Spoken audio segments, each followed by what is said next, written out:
And joining me now to talk more about the Bruno case is legal analyst Paul DerOhannesian. Thank you very much, Paul, for being here. This is a complicated story, and really, it's really quite something. 7 years. It really is to see a case like this still going on after many years. And the acts that we're talking about today go back to 2004, and the original indictment went back even before that. So let's start with something that I don't understand. Theft of honest services. They're actually charging him yet again under the same law, but I thought that the U.S. Supreme Court had limited that law. Honest services is a crime that can be committed in a variety of ways. Just like murder can be committed in a variety of ways. You can intentionally kill someone, that's murder. You can do it in the course of committing a felony. Well, honest services had one section which involved the concealment of information. That section was deemed too broad and unconstitutional. But the Supreme Court, and this is the issue in the Health Care Act, can you parse out the statute and say something is legal? What they said is there's a bribery and kickback component of honest services. That theory is legal. That's why he can still be prosecuted under the honest services law. A portion of it is still legal. So the prosecutors didn't make that argument in the initial case, right? So in other words, they are now trying him under the same fact pattern, yet with something that they completely avoided the first time around. That's right. And their position would be that they had a valid theory. It was legal at the time. We didn't need to use the bribery kickback theory. And this is the issue that came up at trial. And they were very clear at the appellate argument in New York City. It's not that we said there isn't a quid pro quo. We're not saying there isn't a kickback.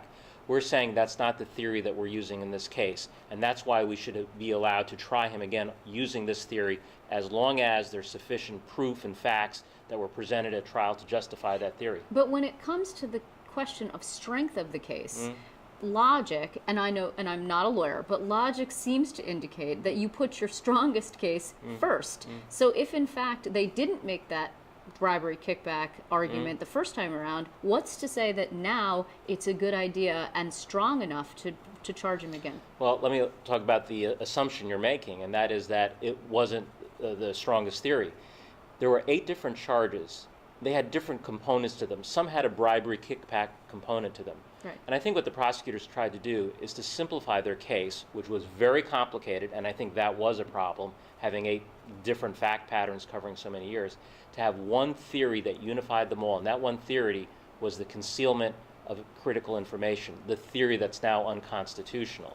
So I think that's why they did it, and they felt that would be the strongest approach to try to bring in all these counts. They may have been wrong in that. That may have been maybe too complicated. So that doesn't necessarily mean that they didn't have, in their opinion, a strong theory or fact pattern to support bribery and kickback on these 2 counts that they're dealing with now. So their approach was flawed, as it turns out. Well, that's in hindsight. And again, their position is it was valid at the time to do that, and this was a simpler way to present 8 very different fact patterns. Okay, explain why this is not double jeopardy. Well, to have double jeopardy, you have to have been tried and prosecuted for a crime. And what the court is saying is there was no crime to be prosecuted for using the theory that they did. He was never prosecuted for that crime. Therefore, he's not being prosecuted on that same theory.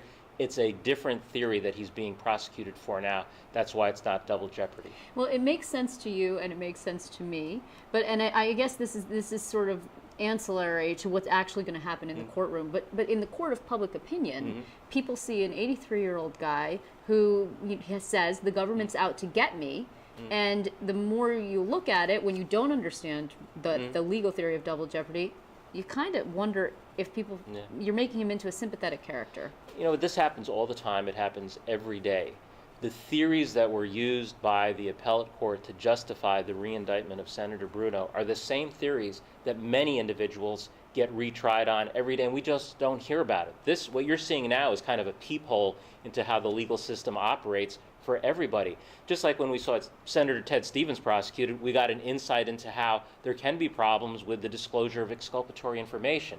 Those issues come up every day, but sometimes it's only in these most visible cases involving prominent people that we get to see how the system operates. So, but does a person of prominence like Joe Bruno have an argument to make to say, you're targeting me because of the position, and P.S. that he used to have. Now he says, or his attorneys say, he's a private citizen, leave the guy alone, right? He's no longer the man that he was. Individuals, even those who are not prominent, feel they're being targeted. You hear that all the time from clients sometimes. Look, other people were doing this.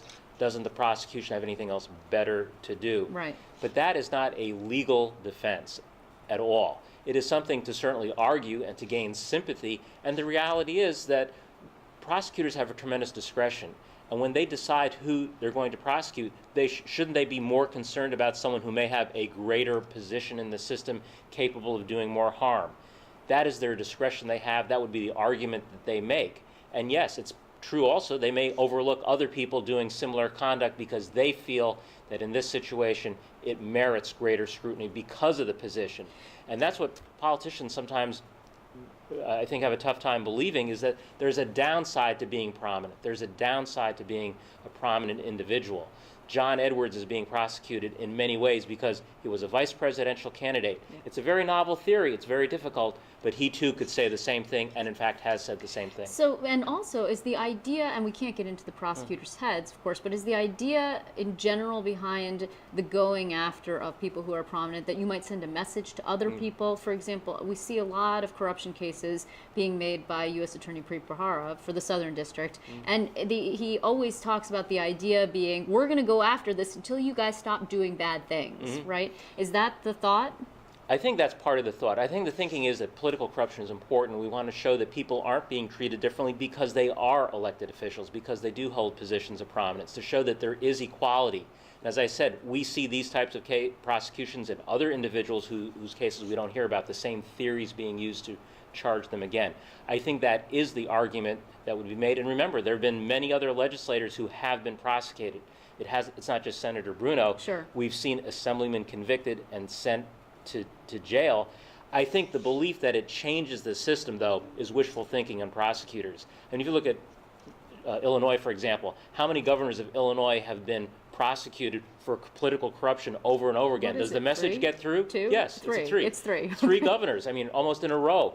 Does it really have an impact? I don't think that, I think the idea that it will have a deterrent effect, is wishful thinking.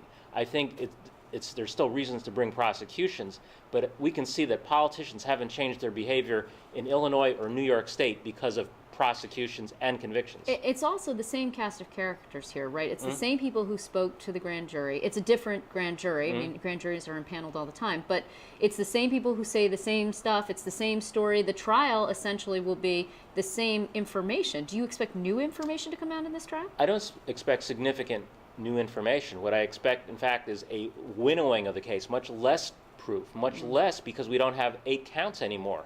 Now, that may be an advantage to the defense. It may be an advantage to the prosecution. We'll have to wait and see how that plays out, having a much smaller, simpler case. There's really one main character in this, Abruzzese and his activities. Yeah. So in some ways, it'll be simpler to follow. On the other hand, the prosecution may not have access to the mountain of other bad acts, but again, as I suggested, that may have been more difficult to follow all those different acts and 8 counts back in the original trial. Yeah, you and I spoke just before the camera started rolling, and I mentioned there was a pension piece of this that I had been surprised that allegedly the former senator had encouraged labor unions to invest their pension funds with a certain entity, a Connecticut entity that he had connection to, and that he did not disclose that he stood to personally gain if they did so. I was surprised that that never went anywhere. Do you imagine that that will, this time, become more prominent, if you will? Well, he was acquitted of that. The question is, and this will be a question really that's up to the judge, is whether or not any of these other acts have any relevance. And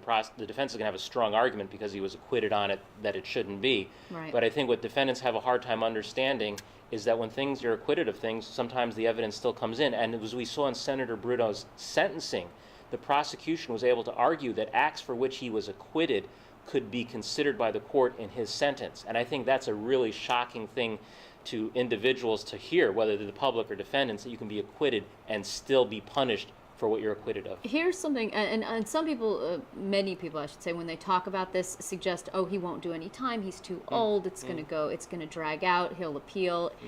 And the longer it drags out, the more expensive it is. And that's actually a key point that sometimes gets overlooked here.